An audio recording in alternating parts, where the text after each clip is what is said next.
Okay, this is Sean from SW Inspections. Today we are going to be talking about the wind mitigation form. We do a lot of these in Central Florida because they're designed to save you money on your homeowner's insurance. And they're a bit confusing.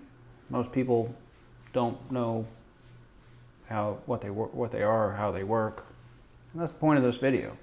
We can shed a little bit of light on what we do, why we do it, and why you need it.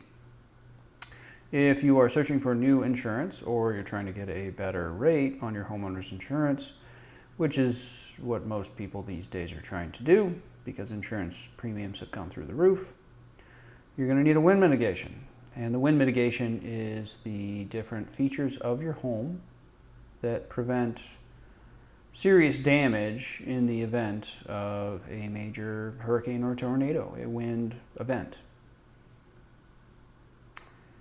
Go through the form with you, show you some pictures, make sure you understand it. And of course, if there's any questions, you can feel free to reach out, call us, email us. We're here to help. So here's the form. This is a uniform mitigation verification inspection form. It's the standard form that was created by Citizens Insurance, which is the partially state-run organization here in Florida. And it was created, well, at least the last revision was done in 2012. And the top part of the form is fairly obvious. We just enter your information. So when we were there, who you are, the address, city, county, year of home, zip, number of stories, the contact person, and your contact information. And then we fill out the form. So it's a series of 7 questions, 1 through 7. And we'll go through each one in detail here. The caveat here is that we require documentation nowadays. It used to be back in the day that there wasn't any documentation, pictures, for instance, that were required. We'd simply fill out the form. Nowadays, they don't trust us, so we have to fill out all of the information. So the first question is building code. When was the house built? So that one's fairly easy. We look up the home that we're going to go inspect on property appraiser website for whatever county it is, and then we enter the information. So if it was built in 2007, it's built in 2007. Where it starts getting a little bit more complicated is when it was built on or around 2001, 2002, 2003. So they want to make sure that the structure was built in compliance with FBC 2001 or later. We changed a lot of things in Florida, FBC 2001. And they're asking, was it built in compliance with the year FBC 2001? And then they're asking, when was it actually permitted?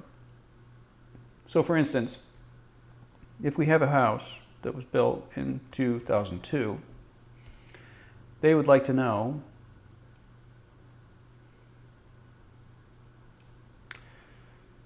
if it was built in 2002 or 2003, provide a permit application with a date after 3/102. So again, the office staff will go ahead and take care of the permit information and add that to the report before we even go out there, all of the documentation that we have to do. And if it was, then we have to add permit information, month, date, year. And it's either before or after. If it's before, it gets that, or if it's after, it gets that, if it's before, it gets that. So, when was the house built? Fairly straightforward. The next section of the report has to do with the roof covering. What type of roof do you have? Do you have asphalt, shingle, concrete, clay tile, metal, built-up membrane, roll roofing, some other sort of product? If we go back to our example of a 2002 house and say that it has asphalt fiberglass shingle, we simply check the box. And of course, they want to know when it was put on. 2002 in our case, as it being original. And then of course they want the permit date, because remember, 3102 keeps coming back up. So, if we have a roof that was meet the Florida Building Code, or a Miami-Dade product approval listing, or it's built on or after 3102, or it's original and built in 2004, we can check A. A is going to save you money. This part we don't deal with so much because we're not in Miami-Dade, Broward counties. So it either is or it is not on or after 3102 or built in 2004 or later. If it is, you get that. If it's not, you get that. You want this, you want to save money. We record it and we move on.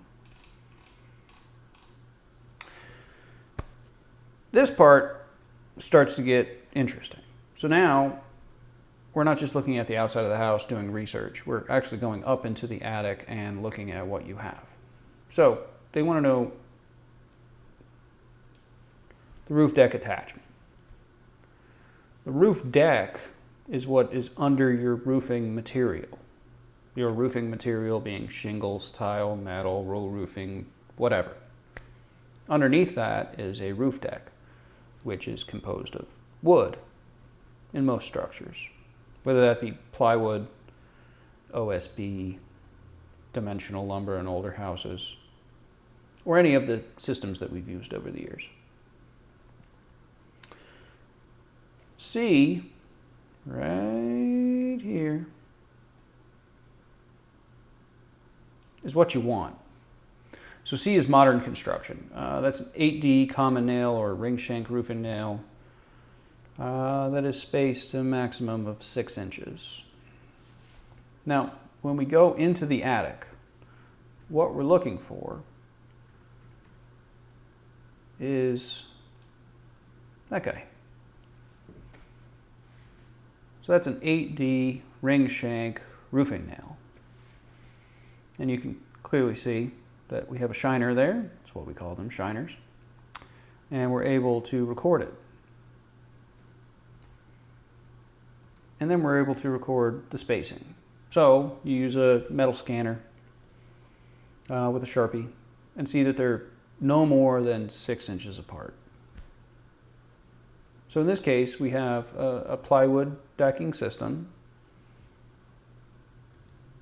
with 8D ring shank roofing nails spaced no more than 6 inches apart. And that meets the requirements of C. If you have something else, like say for instance staples or 60 nails, that's this section right here, A isn't going to save you any money. This is the modern standard. You want C. So if you have a roof that's been done within the last 20 years, give or take, you probably have this system right there. So we simply record it and put the pictures in the report and move on. Now, if you have a different kind of system, say for instance you're in a 10-story condo complex on the beach. That's why we live in Florida, right? You may have a reinforced concrete roof deck. The condo complexes, the high-rises that we build, are giant concrete structures. They are reinforced concrete structures with rebar and high-strength concrete. They have to be to stay standing. And if that's the case, then we have a reinforced concrete roof deck, which is obvious because the whole structure is concrete. So it's one or the other. Or if we have no access, we need access to inspect. If we don't, we don't. We simply check that. The next section is the roof wall attachment. Now in this section, they're looking for the weakest roof to wall connection. Give you a quick overview of a couple of them. A toenail is not a connection. There's nothing there. There's no reinforcement. That's what they used to do back in the day. They would simply take a nail and drive it at an angle and connect the roof to the top plate, the top sill. Or we have a metal connector that doesn't meet the standards. So, right there. The standards that we're talking about are right here. So it's either secured to the truss rafter with a minimum of 3 nails, and it's attached to the wall top plate of the wall framing or embedded into the bond beam. So wall framing for wood frame houses, bond beam for CBS concrete houses. And you can't install it over here and then the truss be here. It should be so no gap greater than a 1/2 inch, which we see every once in a while. And of course it can't be rusted and falling apart, because a rusted, very corroded fastener, or reinforcement isn't actually going to do you any good. And we see that sometimes on the beach. Salt and sun. That's older construction. Most modern houses, modern construction, are going to have either clips or single wraps. Double wraps in some bigger houses, custom built houses, or commercial construction, condo complexes, those sorts of things. Now when we look at these connections, there's an example of a clip. So what you see is a Simpson strong tie right here. A reinforcement embedded into the bond beam, attached to the sill plate, and then attached with a minimum of 3 nails. This one has 4. Another example is right here, where we have a CBS concrete block and stucco construction home, where we have a strap that is embedded into the bond beam, comes up and over, and wraps around. That is a strap connected with a minimum of 3 nails.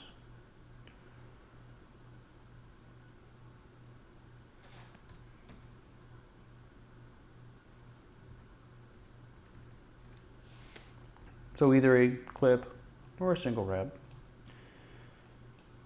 Double wraps, less common. Sometimes we see true double wraps. Most of the time you don't.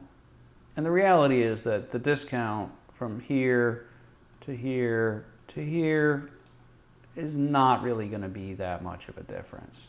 What matters is that you have one of these systems instead of this. This one holds your house together, and obviously they're still standing after 60 years.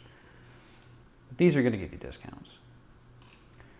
And of course, this part right here is when we're talking about that giant reinforced concrete structure, like a 10 or 20 story condo complex. You can't get to that. They're already there. It's embedded in the concrete. Next question is roof geometry. What kind of roof do you have? Hip is what you want. Sloped on all sides. And a good example of that would be this guy right here. This house right here.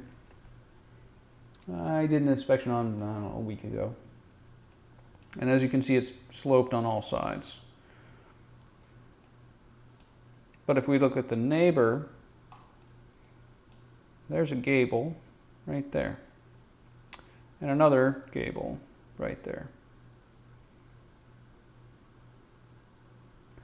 So this is a hip. Those are gables.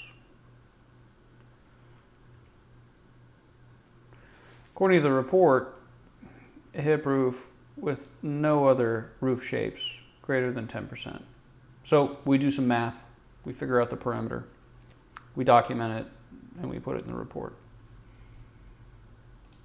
Flat roof sections,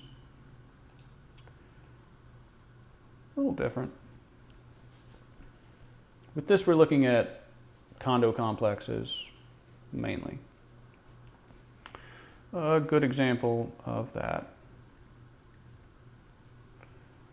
would be this guy right here. That is a condo complex, not far from me, where we have a flat roof section connected right here, flat roof section, and connected right here, and another flat roof section. There are no other roof shapes. It's all flat. So that would meet the requirements for the flat roof section. Roof on a building with 5 or more units. This one had 20, or at least 90% of the main roof area has a slope less than 212, which is considered flat. And other would be any roofs that do not qualify as either A or B. So we move back to this guy. This roof that I inspected was clearly a hip roof. This roof right here has gable features and will not be a hip roof. So we do the math on it, do the calculations, put the information in, and then based on the report, see where it comes out. Secondary water resistance is the next section. That's a peel and stick membrane that you put underneath the roofing material. It's directly adhered to your roof deck, whatever that may be. Peel and stick membrane. It's a good system. You should install it if you're thinking about putting on a new roof. So we look for it. The way that we look for it is by sticking our business card in between the roof sheathing. And it sticks because it's a peel and stick membrane. We record that, take a picture of it, add it to the report. It's fairly obvious when you're up there. And it saves you money on your homeowner's insurance. So you either have one or you don't. Opening protection is probably the most complicated part of this report. Inspectors, agents, homeowners, they all have problems with this section because it's a bit confusing. So we'll spend a little bit of time on it. Basically what we're looking for is the weakest form of wind-borne debris protection that's installed on the structure. So if I walk up to a house and I see this in the garage, that's a verified shutter system.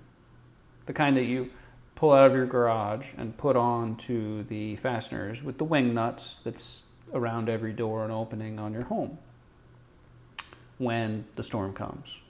And hopefully all of your neighbors and friends are doing the same thing. When we go up to the shutter system, we verify that it's actually a verified system.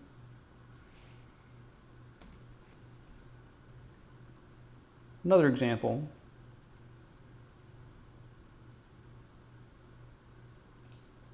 would be this garage door right here, which, if we look, there's our verification for it. And we're looking at this, which the garage door installer would verify the actual wind load capability or impact capability of the door. This one is verified as this one right here, which is this code. And is it impact and silic rated? The answer is yes. So again, we're verifying what you have. And again, questions 3 through 7 require documentation. So that's why we take the pictures. The insurance companies do not trust us. We have to have documentation of each one of these systems in order to provide you with the best possible discount that we can get you. And that's why we're there. That's our job.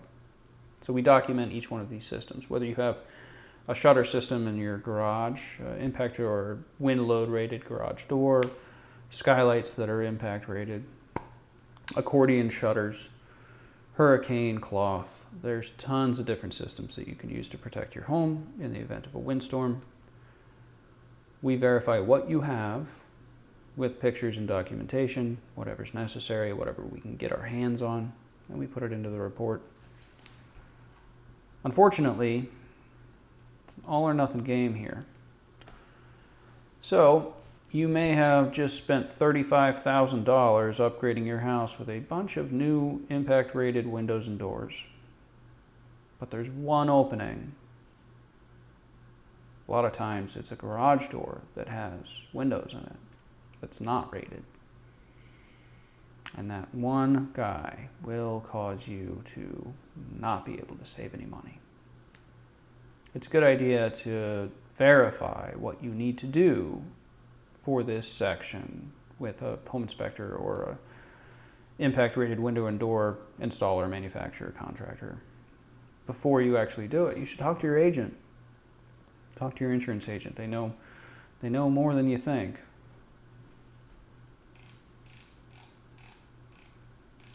Next thing you know, we fill out the rest of this.